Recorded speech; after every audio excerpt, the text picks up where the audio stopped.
And in that project, you are likely to get some money because you know the contractor and all that. They can easily move to that end. So if we have the citizens who don't demand so much from these guys, then we can move forward. But as things are, a political party, you must have serious money. You must have a lot of, basically you must have monies that are out of this world so that you can deliver to your people. But I believe as we move forward, we shall have a citizen that listens to the people and votes on what they have. And finally, before I forget, on the same issue of political parties, William Ruto had to make a choice between Kindiki. Of course, there was a democratic process. People went to Karen, they voted. Wakasema Gachagua is not fit. We see Kindiki as being sober and as a legal mind and all that. And I think he can be a better option. But William Ruto had to come outside and look the mountain and he had a discussion within himself, having Kindiki and not winning an election and having Gachagua and winning an election, which was important. It's definitely having Gachagua and win an election. That is most important. So it goes with the demand of the people. It goes with the demand of the people. That is the most hindering thing when it comes to having a progressive country as other countries. But so far, Kenya is doing very well. Kenya is doing very well. It's only a few things that we need to patch up, and then we will move. Otherwise, I'm very grateful. Thank you. I want to add something. Yeah. Samuel, you say that when you need to have when you need to join politics, you must have money. I mean, coming up with a political party. For example, I want to give you an example. If Babu Owino gets out of ODM, forms another he can party, get masses.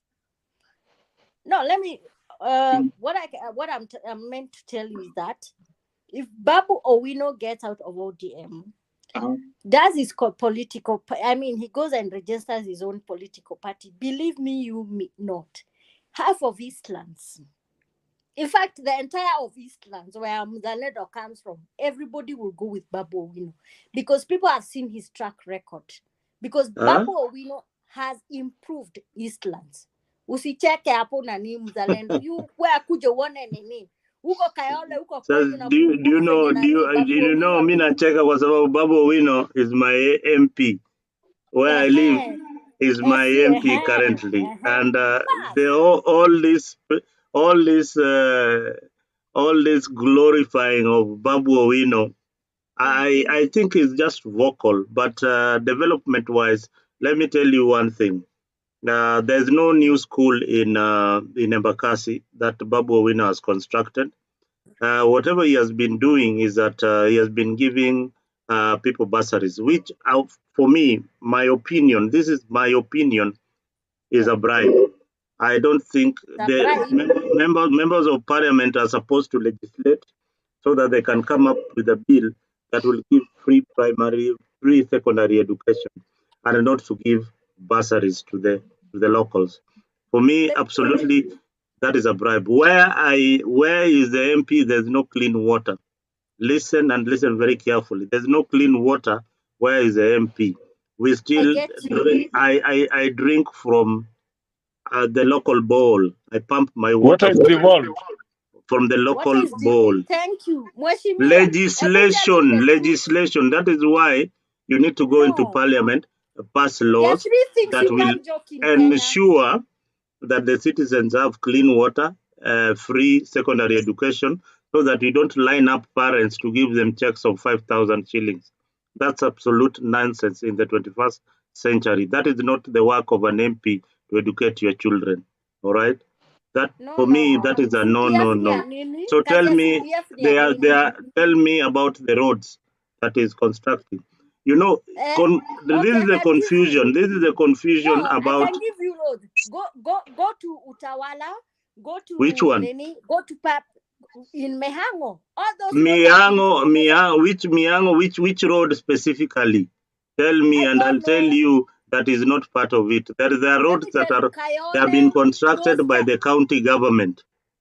But who normally The asks for that the money? the It's the MCA is MP. the MCA there was Kados. Kados is the one MCA who who? propelled Uhuru to do the MCA roads. anafanya kitu. Mheshimiwa, Eh? can you help me here? Hakuna Mimi MCA. naambia nakuambia, mimi najua hao viongozi, si ati siwajui. Huko si tuko hapa ndio tutakwambia. Huyu amefanya kazi na Kados, atakuambia zile barabara Kados ametengeneza. Mimi ninakuambia kama mkaaji and somebody is concerned. Barabara. Stella.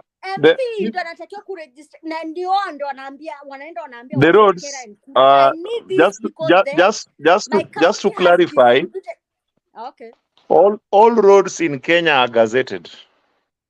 Yes, and gazetted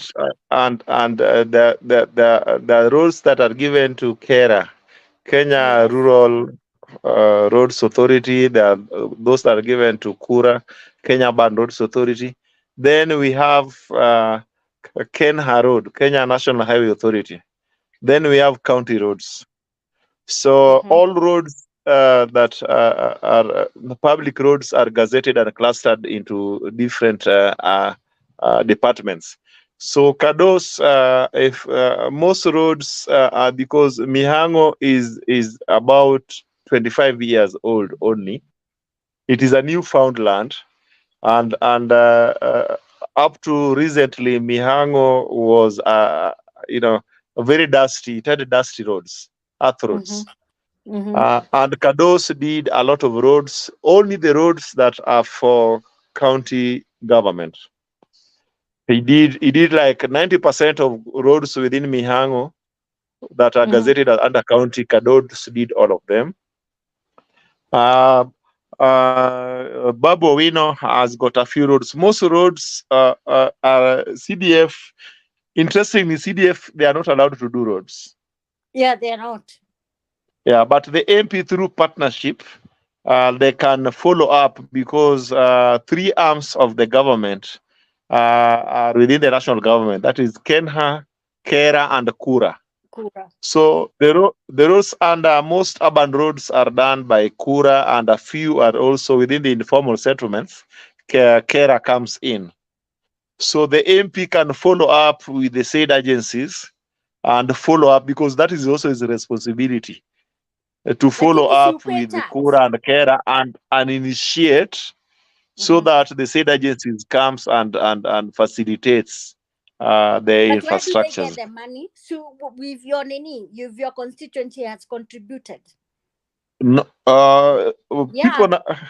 every citizen contributes money. These are resources that normally pooled at the national board level, and it is. Stella. Yeah. We contribute money, but kuna component yenye iko very important. Roads to be constructed, sio kama lottery that thing runs like we don't know which one where it will fall. Kuna majamaa wanakaa mahali wanasema kuanzia kesho barabara kutoka point A to point B itajengwa. I mean, those are there is a table somewhere. I mean, nani alikuwa anatuambia Matiang'i. He used to tell us there is a table where decisions are made. We can have the constitution that you're supposed to have equal distribution of resources. Hiyo iko kwa katiba. We can have a constitution that we must access clean water, health facilities, and all that.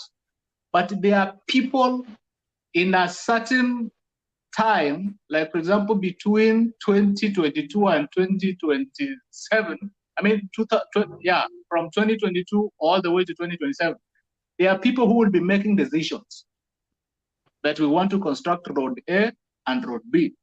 That is why I said, what are our expectations? In fact, we are socialized to believe that a member of parliament is the one to influence a road to be constructed in my region. Hata kama sio yeye kwa katiba, kazi yake ni kuweka laws, and one of the laws is that there must be equal distribution of resources. But again, I expect him to influence that particular legislation. So having a legislation is one thing, but the implementers of the same are certain people that all of us are fighting to be on that table. And that is why it's very difficult. Even from this forum now, coming back to forming a political party, you can see how difficult it will be for Babu Owino to come up with a political party. Why? Because he's broke. No, because he will have you, but he will not have Mzalendo in that his political party. No, the Because thing is, what I'm saying, Mzalendo has a different view from what you have. everybody. Okay, let me ask you. So, would you prefer going for a boomer or a young person? Because you see, someone like Babu Owino, he can go and pull masses because what when in vijana. Let me tell you, the old people are very few in our urban areas. Wanaenda nyumbani. Unajua nyumbani wanaweza chagua old people. But I'm saying, you can't say that when you want to do a political party you must have money. No, it's the influence on your corner. Someone like, what's his name? There was this lady at, I can't remember. Somewhere, a very young lady. Out of that constituency kwenye anakuanga, kila mtu walimchangia wakamchangia hata hawakutumia pesa anaitwa women rep Toto. Anaitwa Toto. Kulikuwa na Toto. That is okay. Mmoja hajachanua nywele anaitwa nani? Silasia. I'm telling you, the young people, they didn't use a lot of money during their campaign. Look at someone like Wamatangi. Wamatangi even did not use a lot of money like his component nani Kabogo. Ni ule mtu anavuruta masses na aingiaki kanisa tikwenda kuanza kudanganya watu nipatieni miti. Ni ile influence umebeba watu. Stella, nikuulize tu swali. Wamatangi inamaanisha nini? Ni jina ama roto tanks. He used to distribute roto tanks to houses for old women or widows so that wanavurutio maji waache kwenda kwa mto. So that's why anaitanga Wamatangi. Kwa hivyo watu wanampenda kwa sababu because alikuwa na ile philanthropy. Sasa kama wewe sasa tuseme kijana mdogo anaenda kusimama na Wamatangi. Mimi hata nikitaka kuinfluence hapa vijana, kitu moja tu nitafanya tu nini. Lakini unaweza simama na Wamatangi na upigiwe kura na ushinda Wamatangi. Unaweza simama na Wamatangi. It is what the narrative enye inasukuma watu huko nyumbani. Kama wanasema sisi tumeshindwa kuuza mahindi, wendo watafutie mtu mwenye anaweza nunua hiyo mahindi. Usiwapatie cereal board. And the other time when I discussed with you nani Mzalendo, I told you there is no bumper harvest. Mzalendo, hakuna mvua. Na nakwambia hii mahindi yenye inakuja right now, I think hata ndio itakuja nini. Hakuna venye broker ataitikia mtu aende auze mahindi cereal board. Na cereal board cannot afford to buy hiyo mahindi which the farmer amevuna. Watasema hapana, silos zimejaa. And yet tunajua hakuna mahindi kwa silos. Wanangoja hiyo meli iangushe mahindi itransport mpaka kwa silos. So remember, there is a way how this government frustrate a farmer. Even right now, I'm telling you, coffee right now, not all farmers are getting their returns on their coffee. Kuna wengine they've abandoned. Gachagua has been going in Mount Kenya trying to tell people, revive your coffee, tutawasaidia. Some people in Murang'a, they tried to do that. When they were being told that they are going to be bought kasuku moja, they were being told that they will be bought for it at 250. Waliruko, ilikuja 55 bob. What did they do? Walienda wakamwaga kahawa kwa mtaro. Na wengine wakaenda wakamwaga kahawa kwa mashamba. Because guys are frustrated. A farmer is not supported. Mzalendo, please listen to me. Hata ule mtu wa chai mwenye anavuna chai, usiwahi danganywa. I'm telling you. Ataenda nulio you see that basket, the way inapimwa. Mnadanganywa ticket TDA wananunua na 150 na wananunua shilingi 5 kwa kilo.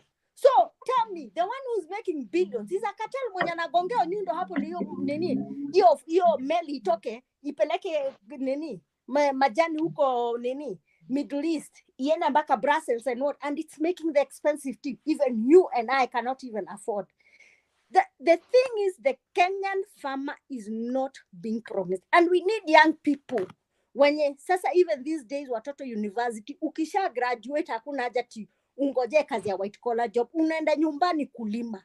But the thing is, ushalima, broker ako hapo, uwezi ingisha vitu kwa soko. We need someone mwenye anaweza support. We need someone, vijana tunataka wa support zile vitu za ground zinawaumiza. Sasa Right now, Stella, now that tumemaliza uchaguzi tu juzi, is there a way that the farmers can work with what we have currently? Because how can we work with the current one? Because hiyo itakuja huko mbele, you having young people coming in, being elected to have. Is there a way we can work with the current administration as is? For now, I cannot promise if you work with the current administration, you'll be promised. It's not like we have a CS of agriculture. He's called who? Leondori. What's the name of our CS? What's the name of our CS of agriculture? Mithika Lintori. That guy is as toothless as a baby. That guy, I swear, na kwao ni kunaitangwaje, kwao ni Meru. Everybody knows that Meru is the home of cats. Yeah, Mera. You see Mera. Mera, remember, it's a green gold. If Mithika Linturi could support his people, na jaribu convince international market that Mera is not a drug, it's just a stimulant. But if it is abused, it is a drug. Unaona? Meru could be having some ingekuwa cash crop. The same Linturi guy cannot even support mkulima wa mahindi. Tulidanganya ti fertilizer imerudi 2,500. Uongo. Hakuna fertilizer imerudi 2,500. Sahi fertilizer mfuko ni 6,000. And remember, ukipanda hiyo shamba, hiyo fertilizer uwezi tumia mfuko moja, utatumia kama ni eka moja, utatumia kama mfuko 8 ama mfuko 10. Remember, kuna DAP na kuna CAN. So those are 12. By the time unapanda hiyo mahindi, weke DAP, alafu weke CAN after 4 months, urudi tena, wenda uchukue watu wa kulimia, urudi tena, uipige dawa, na dawa these days it is not that cheap. It is more expensive. Then you have, by the time unavuna ngunia moja, what you are trying to expect, unataka ulipo 3,000. Ukipeleka kwa cereal board, unaambiwa ni 1,900. Who is ready to do that? Siheri nipe ng'ombe ama niuze mahindi kiwa green, watu wanunue nini mahindi choma Nairobi. We cannot. I'm telling you, the agriculture has failed us. The government has failed us. It has failed supporting mkulima wa mahindi, wa miwa. Si ati hatuna miwa, kuko na miwa ya kutengeneza sukari. It is so ashaming we're importing sugar from the war-zone country called Sudan. Tuko na mchele. We have tobacco. We have we have even this. We don't need even to rely on cash crop. Tomato farmers cannot be supported. Mutu wa waru cannot be supported because they are brokers. Kila mahali broker. You see, even right now, even these days, a farmer cannot even afford hata kununua mfuko ya uli. Haezi nunua. Kwa sababu ya nini? Haezi uza vitu zake kwa sababu broker amemwambia hizi vitu haziende, hatuwezi uza hivi because hakuna soko. Kuko na soko. So, hiyo docket imetufail. So, kama sisi vijana tukitaka kujisaidia, tutea watu wazee, agriculture ichenjiwe. Soko zote zenye ziko kwa county, wajaribu kufanyia hao brokers. And it is only one thing they can do. Tengenezee watu soko, mtu mwenye anataka kuingisha vitu hapo, and it goes the person who is interested to buy things from the farmer. It is the farmer and the vendor. Hakuna maneno ya story ya kuwa na brokers, and brokers wanaweza fagiliwa. So the problem with this, it has never supported. The last person who supported, farmers, I think it's those days during wakati wa Moi. Maziwa tulikuwa tunakunywa, KCC ilikuwa inafanya kazi, COF ilikuwa inatoa, KPCU ilikuwa inafanya kazi, Cereal Board ilikuwa inafanya kazi, pale kwa ngano unga ilikuwa inafanya kazi. These days all these are dead. Why? Because of cartels.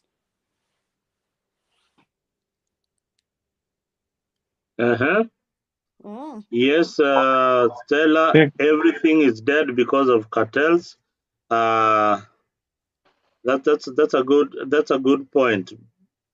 And you also say that young people should take up positions and support other young people into leadership. Remove these I agree with you. Power tends to corrupt, and the absolute power corrupts absolutely. Power tends to corrupt, and absolute power corrupts absolutely. That is why we have a problem in our politics. So these young people, they are never given space. Any young leader who wants to come up with any good idea, like Babu Owino, as you have mentioned. Babu Owino, by and large, is a very good leader, upcoming young leader. He is not perfect, but our politics dictates that he has to toe the line. That is why he's in ODM, and every time he's trying to spring up, anakanyagwa, anarudi huko chini. So that is our politics and the nature of our politics. We don't tolerate different views. In most of these political parties, they don't tolerate opposing views. And if they were tolerant, the political leaders, remember, and don't forget, we don't have political parties in Kenya. We follow individuals. Raila Odinga is followed by his clique of followers. They don't follow anything called Azimio. They follow Raila Odinga. William Ruto, the same, is followed by people who are inclined to his policies. So these are individual parties moving. Kalonzo will move with his Kamba block. Raila will move with his Luo block plus other people who believe in his ideology.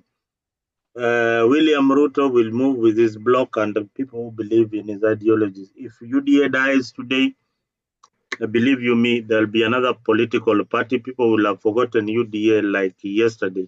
Same to ODM and any other political party. People follow individuals because these parties are built on quicksand. They don't have a strong foundation and they are not in touch with the people and what we believe in. So what we talk about here each and every day is a way to strengthen our democracy and have leaders of tomorrow, future leaders, and be futuristic in our thinking in terms of development and in terms of a policy framework that will work for our people. So that is every moment we are here. Ken, I can see your hands are raised. Can you go ahead? There's something, a matter of interest you just raised about principles and political parties, and it is true that people normally say that Raila is a movement, right? Yeah.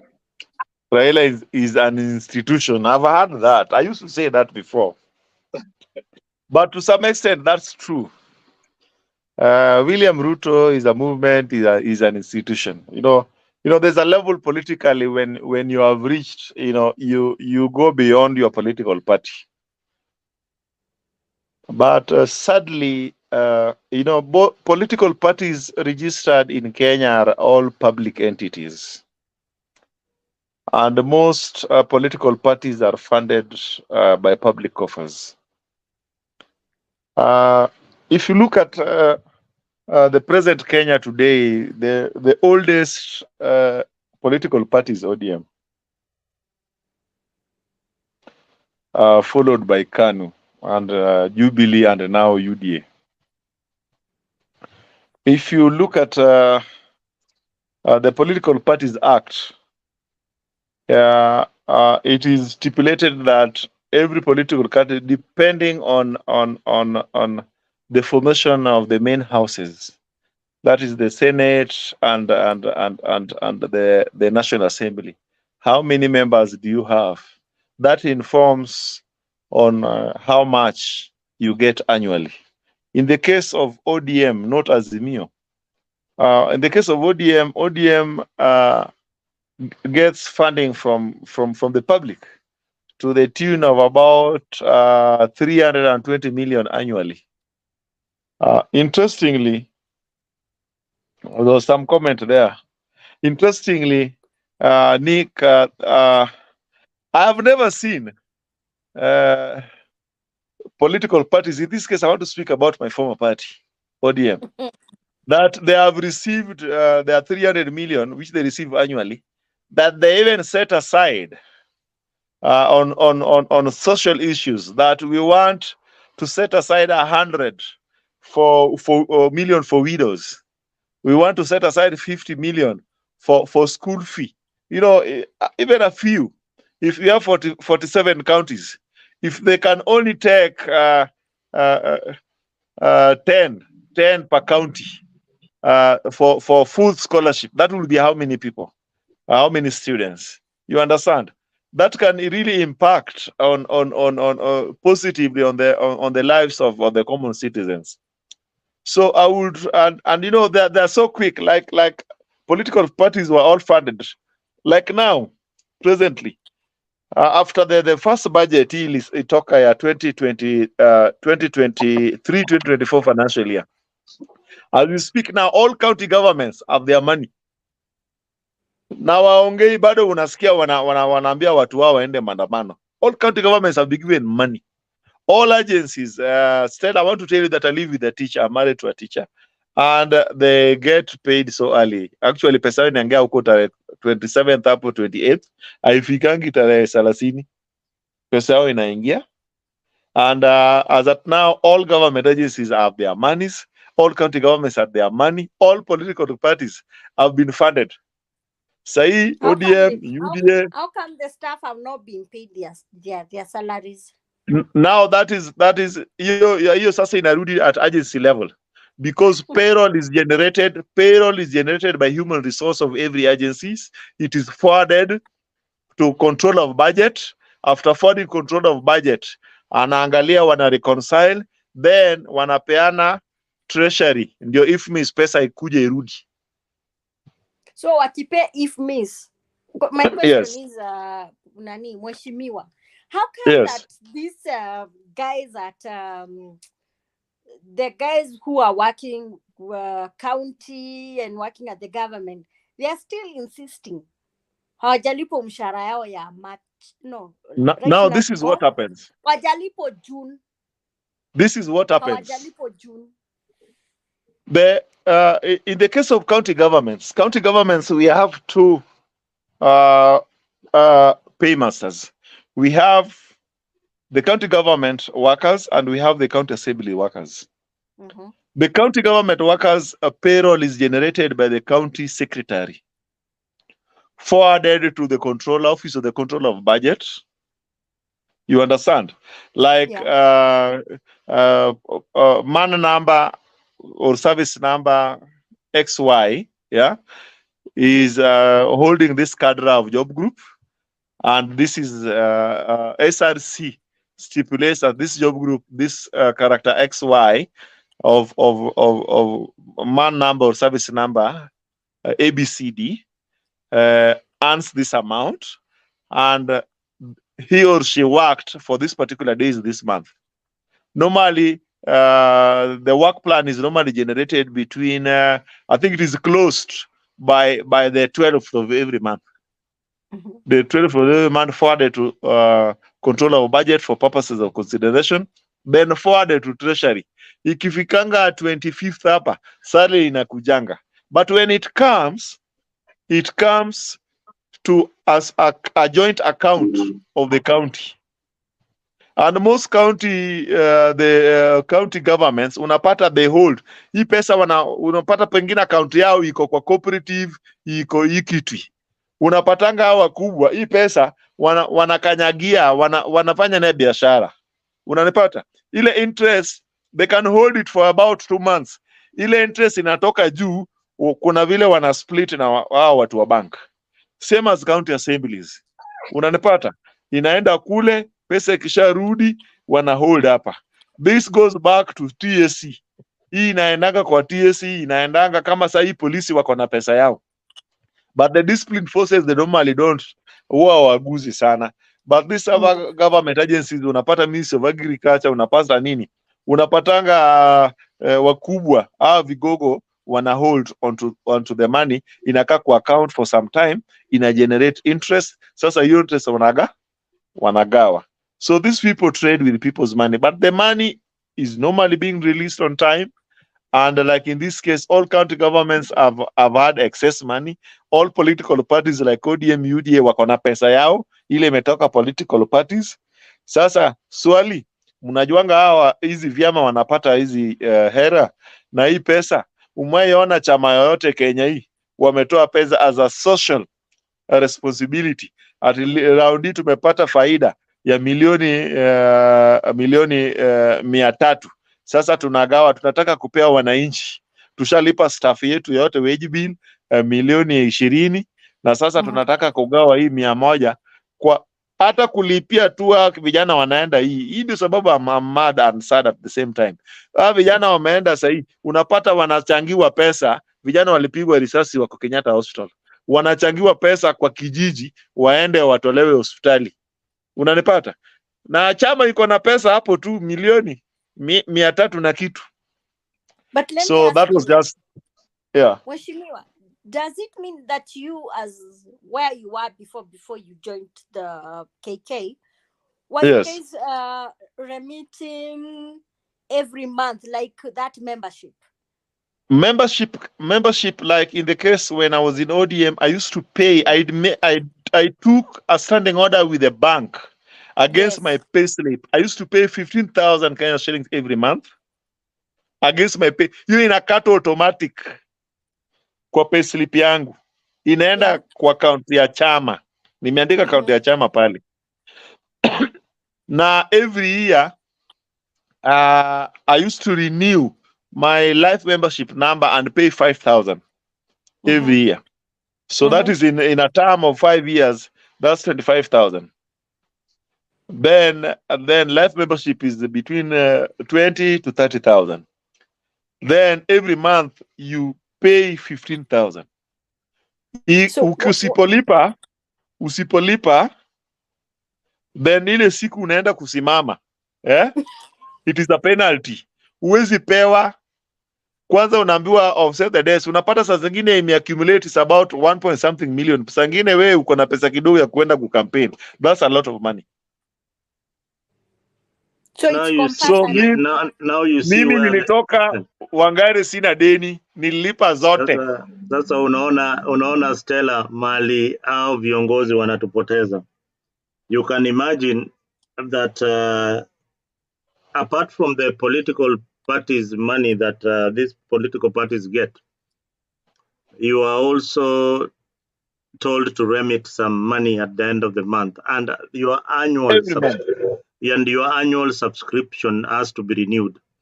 Now, my question to Ken: at what point did you say, okay, fine, you guys as in ODM have been receiving 300 million from the political parties? Who is auditing your money? Who is auditing this money that you receive from the time ODM is in inception? Is there any audit report on the political party's money that you receive as a political party of ODM? And if there is any audit report, why is it not published for the members of ODM to see how their money was spent? ODM is a political party, and it is a public entity. ODM has a website, and matters of audit are matters that are supposed to be accessible by every citizen. And if there is a submission of audit report, it's supposed to be either or has a soft copy or a hard copy, or even both. And if there's a soft copy, it's supposed to be submitted for purposes of perusal on their website. And in this case, I think our laws are also very weak, either by commission or omission. Somebody must have just decided, because who oversights, other than the political parties tribunal, who oversights, how political parties use their money, because they are public, all political parties are public institutions, because they are run, there has to be, there has to be a report, a financial report on how they use their money. But who oversights them? Either there's no, in parliament hakuna mtu ana oversight political party yoyote. Ati sasa mulipewa for this financial year, how much was on development account, how much was on the current account, how much did you use for wage bill, how much is left? You get me? How much do you use on ABCD? Nobody asked that question, and I think the political elite somehow they are silent about that. Na unapata most political parties, most financial directors and treasurers have direct access to the party leaders. Direct access to the party leaders. That's a very emotive question, and I think in future, in the next election, because I know I'm going to get elected by the grace of God, in the next election, I'm going to get elected again, and I'm going to make sure that I bring a bill that pushes all political parties that receives money from the political parties tribunal to be accountable to the money that they receive. It has to be made public how they use it. You understand? Somebody need to do that. Yeah, because And if it is not done before 2027, after the next election, I'll volunteer myself. I know it's going naenda kuingia kwa macho ya vigogo wengi, lakini I'll do my best. no, that is something that needs to be done, and because this is taxpayers' money, and Yeah.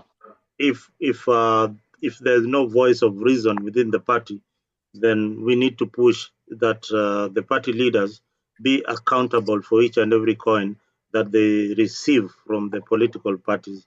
It is very, very important. That's where corruption begins. That is where corruption begins. And for the sake of accountability, and you want to run for the presidency of the Republic of Kenya, you have to be accountable for each and every resources that you receive from the public or in private. Even the donations that some of our politicians receive, like you see donations from the so-called business community, they have to be made public so that we know who is funding who is anti-development and who is anti-government and things like that, so that we are very, very clear of what kind of movement and how this country is being run. Guys, we have done 4 hours into the program. We are at 4:20. I think we need to wind up. And most of you, tomorrow we are having an early morning. It's Monday, so you need to go and sleep and enjoy your sleep. Stella, your closing remarks, and before Samuel is driving. Let me start with Samuel because Samuel is driving. I need him to go wherever he's going. Samuel, give us your closing remarks, and it has been a pleasure having you in the studio. And once again, I said, you guys leave for me your numbers on our chat box there, so that when we start this show, I can have able, learned panelists like you in our next show. Samuel, go ahead.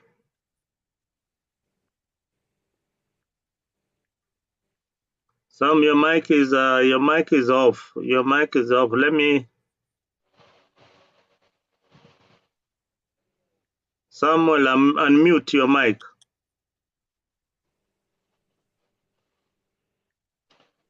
Bado. Mike yake anasikia kweli. Mike, Sam. Oh, he's gone. Okay, we've lost him. Stella, your closing remarks. My closing remarks. Mine is I think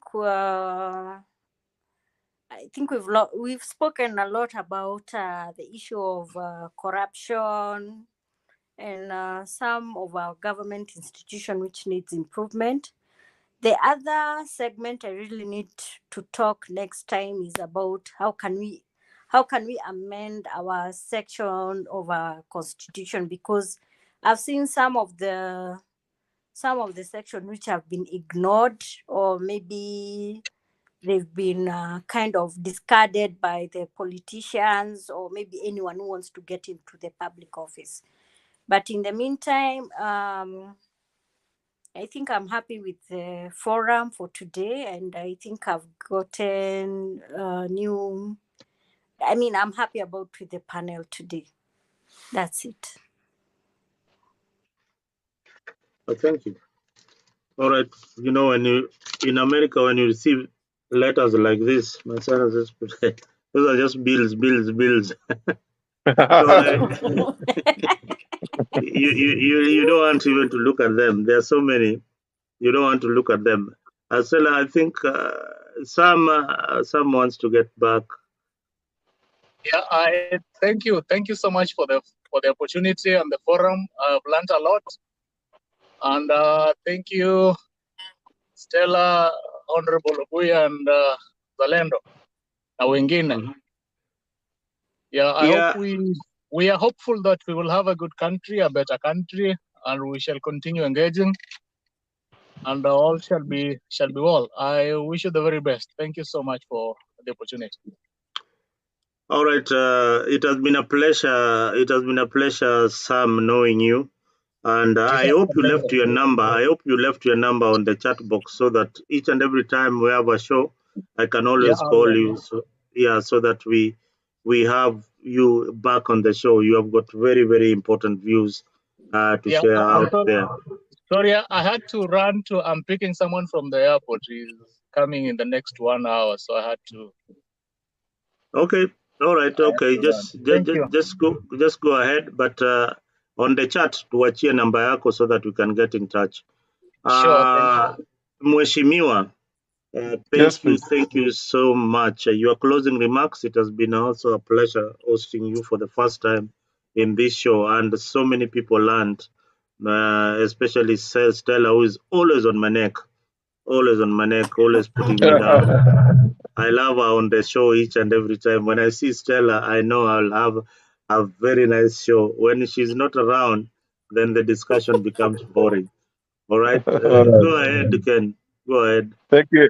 Thank you, Zalendo. I'm grateful. I'm humbled. I'm honored to have had, a heated, constructive, resourceful engagement with my fellow citizens. It was great meeting Samuel here, meeting my sister Stella, meeting Ashley, whom refused to show face, and also my good brother, who the screen I was seeing the picture of Martha Karua, so I thought it was Martha.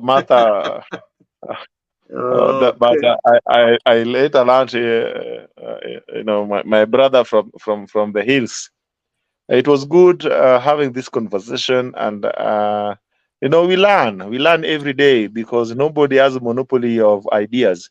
People, when you have a conversation like this, you pick one or two things that can change your life, that you can equally use to change other people's lives. I'm looking forward to more future engagements, and building our country Kenya to a more prosperous, peaceful, more united nation. Thank you so much, Zalendo, for the opportunity. A good question for the panelists and the guys in the comment section. How frequent do you want us to have this show? Because Fridays. I've been Friday, Saturday, and Sunday. Yeah, I've been pondering with the idea of Friday. Sundays are more. So we can have. Do we have a marathon from Friday to Saturday to Sunday, or do we have it once a week? So that is a question to you out there, because initially, you remember, Stella, we've been having shows that run throughout the week, which I think we lack content throughout the week. We'll be talking about the same thing. But if we have shows that are running twice or thrice a week, like from Friday to Saturday to Sunday, Then we can get people who are relaxing on Friday, and Saturday when they have nothing to do, and Sunday they can come into the show. So that is the Okay. idea. I can have it for 3 days. 3 days is very, very good. Leo can host the show each and every time from 9 onwards. We in America can join. Kina Samuel will join later. The challenge has been, Stella, I wish you could host this show on a daily basis. The challenge has been getting a host who can start the show Kenyan time. On the other hand, so you can be consistent. That is the biggest challenge that we are having with this talk show. Because first, it is voluntary, you are not paid anything. But I urge you guys to subscribe to True TV. That is my channel. We are trying to build it alongside Mtembei. Mtembei platform has got over 20 million viewers. So can be rest assured that any message that goes on to this channel will be watched by at least by the time we are done with this broadcast. You will see the viewership. It will have reached probably 10,000 plus views on this particular show. So you guys keep locked here. We thank MTV, Mtembei TV, for giving us the platform, and of course Leo, who has been earlier as a presenter and a host of this program. They left a bit earlier. Thank you so much. Keep it real, who is a member and a staunch supporter of Azimio. Asante sana for gracing the show. Thank you so much. Kenya Rebel, as usual, you are always very, very informed on the particular issues. So kuja tu kwa hii show, lakini we don't support Donald Trump. Wewe ni mtu wa Trump sana na kujua. And who else? And of course, the other guys in the comment section, Cornerstone, who is so faceless, we have never seen them, but they contribute a lot to this show because on the comment section, he keeps it very, very active and engaged with the people in the comment section. So that has been well received. Akinyi Nyar Jawuoro. Kaka Nyar Bedo Jawuoro gi weche ni. You come into the show, bring your ideas here. We love people who have got different ideas. We will not block you from this particular platform, whether you are Azimio, whether you are UDA. We want to hear your idea. We want to propel the Kenyan agenda. What we have at heart, are we as panelists in this particular program, is Kenya. We have Kenya at heart. We might be affiliated to political parties, but our country comes first, and our constitution is the most important element in our society. So we must safeguard our constitution at all cost, and it will never be manipulated under our watch, Stella. Otherwise, thank you very much, guys, for being part of and parcel of this program. Dios, and see you next time. Asanteni sana. Okay, bye. Bye. Bye.